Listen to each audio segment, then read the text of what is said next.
Siz xohlaydigan etajdan kirib yashashga tayyor xonadon topib qo'yganmiz. Kirgili Pelikanga kelganmiz. Bu yerda ikkinchi qavatda 3 xonali kvartira topib qo'yganmiz. Eng zo'r jihati uyni ikkinchi qavatda qavati zo'r va kirib yashashga tayyor holatda. Umuman rasxod qilmaysiz. Bu birinchi xonasi, ko'rishingiz mumkin, remontlari yangi qilingan, juda ham chiroyli holatda. Mana bu ko'rib turgan mebellaring qoldiriladi. Faqat bitovoy texnikalari olib chiqib ketiladi. 3 metrli verandasi mavjud bu tomonda. Uni bu zalga qo'shib yuborishgan. Xohlasalaring oshxonani bu tomonga ko'chirib to'rxona qilib qo'ysalaring bo'laveradi.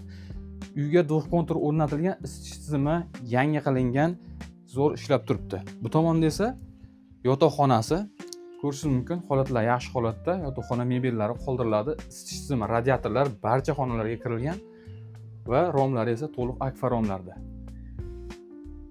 Uyga umuman rasxod qilmaysiz, faqat o'zingizga kerakli narsalar olib kirsangiz bo'ldi. Kirib yashashga tayyor holatda. Bu tomonda oshxonasi, ko'rishingiz mumkin, holatlar yaxshi holatda, bitovoy texnikalar olib chiqib ketiladi. Xolos, qolgan narsalar holatda do'q kontur aytganimizdek o'rnatilgan. Tayyor kvartira. Bu tomon tashqaridan kirish qismlari, koridor va bu yerda umumiy sanuzor. Ariston o'rnatilgan. Tomon esa yana bitta xona, yotoqxona, o'zini balkoni ham mavjud, radiatorlar ikkitadan o'rnatib qo'yilgan, shkaflari qoldiriladi, yotoqxona mebellari ham qoldiriladi. Uy juda ham yaxshi holatda, umuman rasxodsiz, kamchiqim. Kirib yashaysiz.